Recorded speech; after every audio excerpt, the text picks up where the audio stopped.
Hi, Zach. Greg. Zach, Good to meet you. Thanks for coming out for a lesson today. Just want to kind of get to know you a little bit before we get into hitting balls.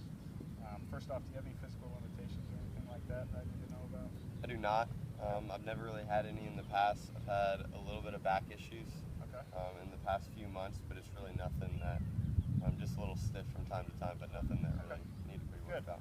So something I like to do with my students is have them fill out this kind of information sheet I got for you. So if you could just take a few minutes to fill that out. I got a pen for you. Yeah, absolutely. All right, all done? Yep. Cool. Let's see here. So what's kind of your ultimate goal for what you want to get out of these lessons? I just want to get a little bit more consistent. I mean, I don't get to play that much, but when I do go out, I'd like to be able to go out and not break par or anything like that, just be able to throw a 75, 78 in there and not really take out those scores in the 80s. Okay. Hey, Zach, good morning. How you doing? Pretty good. Good. How's everything been? Not too bad. Good. Working on it a little bit? Yeah, the full swing feels a little bit better. I think just controlling it a little bit more has really helped. We'll see next time I play, but it feels better on the range. Good. Good. Well, we're going to get into some short games today. Work on a little bit of chipping and pitching around the green, and then hopefully some bunker work toward the end. And then here, I think it's just kind of where we're making contact, trying to get a little bit steeper on it, a little bit more out to in. Yeah, I mean, I think you got a better idea of how to kind of improve your distance control. Obviously, it's all repetition, so maybe trying to get out a little bit more to practice it will help because your action looks good. I mean, the swing looks good. We hit 3 completely different shots today, and it looked pretty consistent all the way through. So I think just getting out here and working on it, do those couple little drills we talked about, and you'll be on your way. All right? See you next week. Sounds good. Thanks.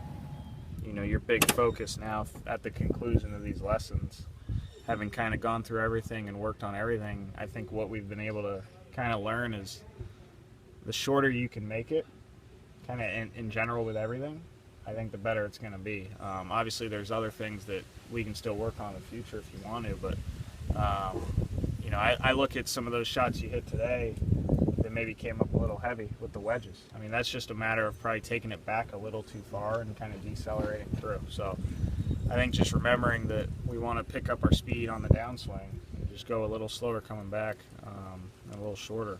I think you'll be on your way, but it looks good. And then I think the biggest thing is just ball flight, right? I mean, there were a couple shots you hit out there that I was afraid weren't going to quite get there. But I think the biggest thing that's going to start shaving shots off besides the putting and the chipping, the next big step is going to be that ball flight. Learning to control your ball flight. So when you got a windy day like today, I mean, today's pretty windy. It was tough out there. You know, if you're going to the range, work on different shots. Work on the low cut. Work on the low draw. Work on the high cut. Work on, you know, just work on different shots, and that's going to also help you kind of develop your feel in terms of where you want to be at impact. Okay. So I think all in all, it's looking a lot better, and that's kind of where I'd leave you. All right.